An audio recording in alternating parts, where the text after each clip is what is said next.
My name is Charles Gould. I'm with Michigan State University Extension. I'm housed in Ottawa County. I work with the agricultural industry on bioenergy production and energy conservation. Kathy Lee is one of our dairy educators up in Misaki County.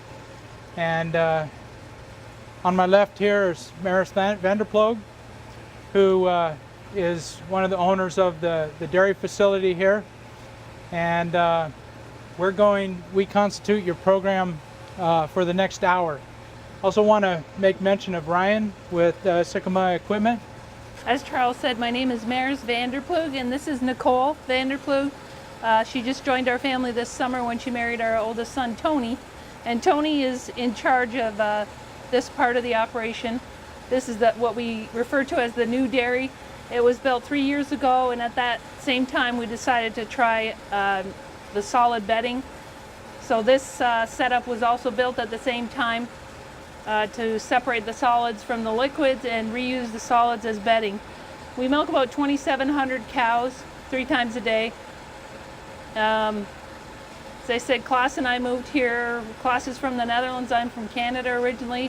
Moved here in 1991. We purchased the dairy farm from the Pendles. It was an existing operation of about 160 cows. Within the first 2 years, we built a parlor, which is now referred to as the old parlor. And we were milking about 1,700 cows there. And then Tony decided he wanted to take part in the family business, so we decided to build this setup for him. Yeah, that's about all. Other than just as they tell you more about the solid separation and the solid system, I just want to point out that we're real happy with the cow comfort. We're happy with the somatic cell count. Our somatic cell count here on this farm is between 90 and 110. So we've not given away anything as far as somatic cell count goes by using this type of bedding. But I must say, because we have been asked by the other tour groups, are we going to switch the other part of the farm over to solid bedding?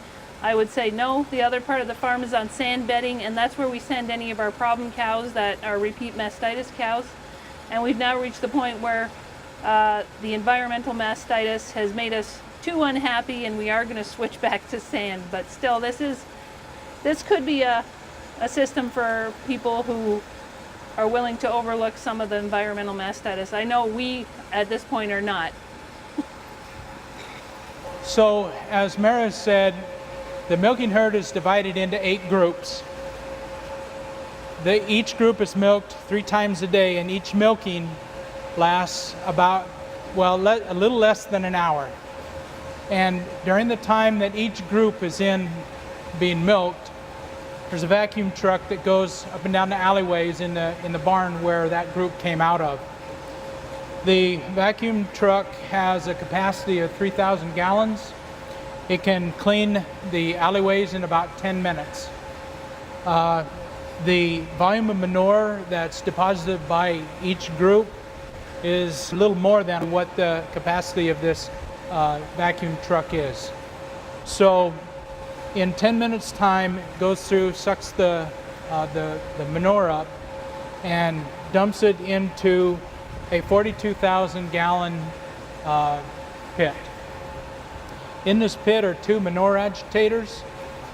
Consistency going into the screw press is really important.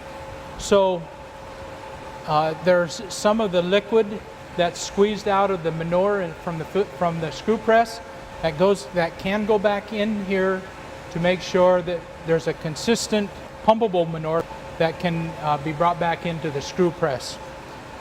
So there's 2 ELS screw presses here.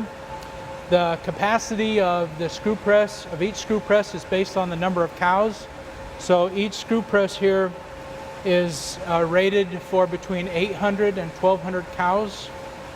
The moisture level of the fiber that is coming out is dependent on the screen size and also the pressure of the screws inside the press.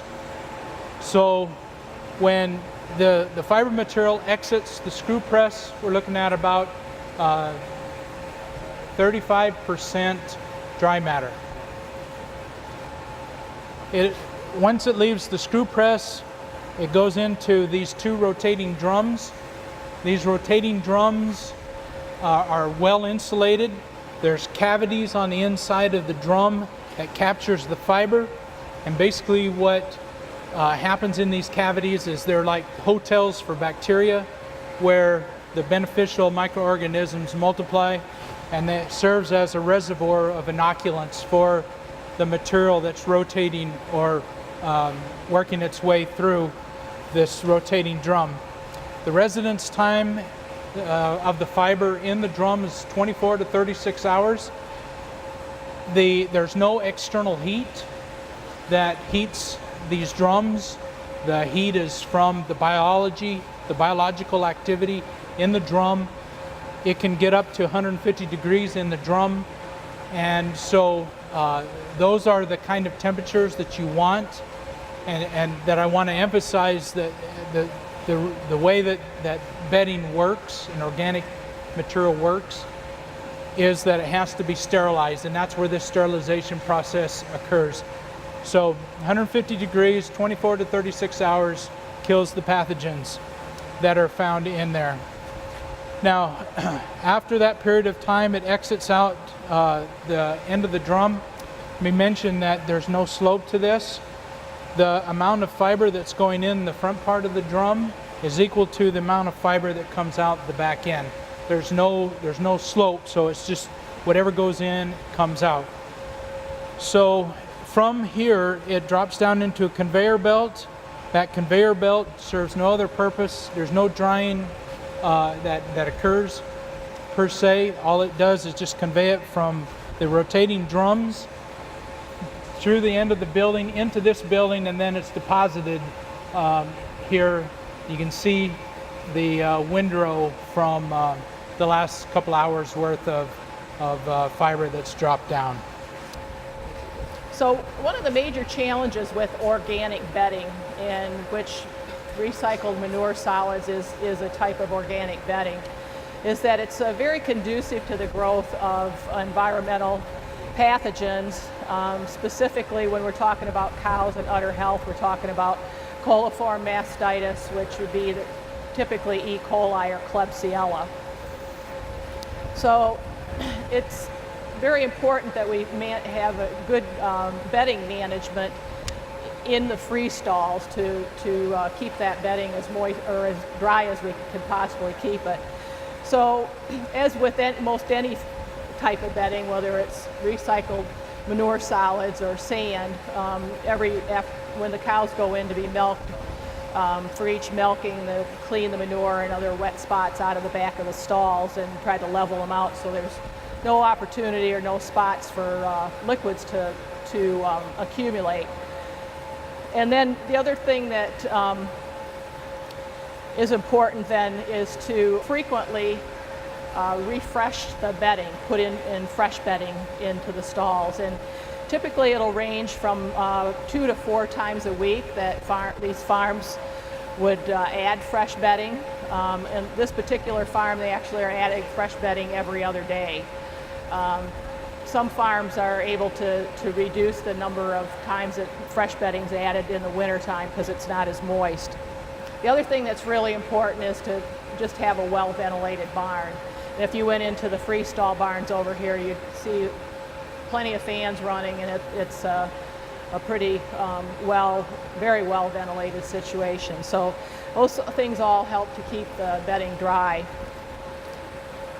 The other thing that's done here on the farm is that they actually, once they broom the stalls, they actually go in and put a layer of gypsum on, and they actually are doing that every single day here in the summer. I think during the winter they're able to do just every other day. One other thing in terms of milking procedures that's really important, and it's important regardless of the type of bedding, but the environmental bacteria can cling to the teats, and if the udder's dirty, it makes it more of an issue. So it's really important to have good udder preparation protocol in place to make sure the udders and the teats are clean before milking. I mentioned a little bit about how the stalls are managed here at Vanderploeg's. They do clean the back of the stalls after every milking or during each milking. The back of the stalls are groomed, at least are groomed once a day. And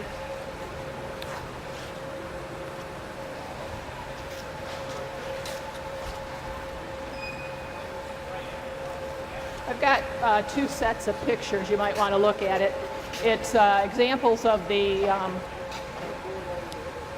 equipment that's used here to manage the stalls. So the groomer is like a fan, and several blades. It goes around, and it just loosens up the bedding. It doesn't do a real deliberate raking, but it does loosen it up and evens the back of the bedding up in the back of the stalls. And then they, every other day, they'll go in and add new bedding. And then right now, as I mentioned, they're putting gypsum on, spreading it on the back of the stalls. So the gypsum is just recycled drywall, and I calculated out, I would say it's about a pound or so per stall that they're adding each day. And that's just to help try to keep the backs of the stalls clean. The other thing that that the Vanderploegs had mentioned is that this material here in the alleys in the summer gets kind of slimy, actually, and the cows, they've actually had a hard time with their footing, and they've actually had some troubles with cows actually slipping and going down, and lost a few cows that way too. So, so that's another issue that they've experienced.